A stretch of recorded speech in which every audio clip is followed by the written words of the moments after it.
Kumusta mga kapasigenyo? Ako si #WalkWithLan at ngayon pag-uusapan natin ang isang kandidatong hindi lang nangangako kundi may planong konkreto para baguhin ang Pasig, si Ate Sara Diskaya. Mga kababayan, ay hindi lang isang pangalan sa balota, siyang sagot sa mga hinintay natin. Eskwelahan, ospital, disenteng tirahan at teknolohiyang magpapabilis ng buhay natin. Kaya kung hindi ka pa subscriber, i-hit mo na yung subscribe button na yan. At kung gusto mong makipag-collab o mag-advertise, email nyo lang kami. Tara, simulan na natin. Mga kababayan, sino ba si Ate Sara Diskaya? Hindi siya politiko na puro salita, entrepreneur siya. Isang babaeng may vision na gawing smart city ang Pasig.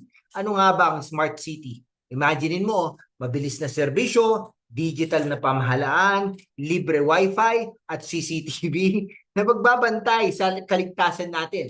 Pero teka, hindi siya nangangarap lang. May plano siya. At yung plano niya, konkreto. Hindi lang good governance ang habol niya. Gusto niya may maipapakita tayong mga Pasigenyo na tunay na nagpapabuti sa buhay natin. Kasi nga, mga kapasigenyo, ang good governance na walang konkretong resulta, parang pag-ibig na puro text lang. No action, no traction.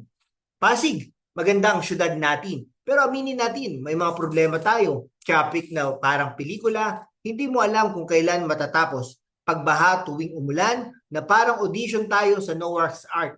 Kakulangan sa eskwelahan, ospital, at disenteng bahay. At yung pamahalaan, minsan mas mabagal pa sa internet noong 90s. Pero mga kababayan, si Ate Sara ay may solusyon. Hindi lang pangako, kundi mga proyektong may timeline, may budget, at may saysay. Kung gusto mong malaman kung paano, isubscribe mo na yan. At kung gusto mong mag-collab, pasok na sa inbox natin. No? Tara, pag-usapan na natin isa-isa mga plano ni Ate Sara. Isang 11-story na universidad, no? 7 palapag na high school at modernong elementary school. Hindi lang yan mga gusali, yan ang kinabukasan ng mga kabataan natin. Kasi nga, ang edukasyon ang tanging pamana na hindi ninanakaw ng magdanakaw. Isang 11-story na state-of-the-art na ospital na may libreng gamot at zero billing sa loob ng 2 taon. Zero billing ha, mga kababayan. Saan ka pa? Vertical housing para sa mga walang sariling bahay. Hindi na squatter ang tawag, Pasigenyo na may dignidad. Ultra-modern transport terminal at sensor-based traffic system. Yung traffic mawawala na parang chismis sa barangay. Pagbaha, mas matinding flood control policies. Hindi na natin kailangan maging swimmer tuwing tag-ulan. Aerial firefighting, citywide CCTV at digitalized na serbisyo sa City Hall. At oo, libreng wifi sa buong Pasig. Kasi nga, sa panahon ngayon, ang wifi ay basic human right na. Kung agree ka sa mga plano ni Ate Sara, i-like mo na yan, i-share mo, at i-subscribe mo na. At kung may negosyo ka, mag-advertise ka na sa amin. Tara, itaas na natin ang Pasig. Bakit si Ate Sara ang kailangan natin? Kasi mga kababayan, hindi siya puro photo op. Entrepreneur siya. Alam niya kung paano magpatakbo ng negosyo. Kaya alam niya kung paano magpatakbo ng syudad.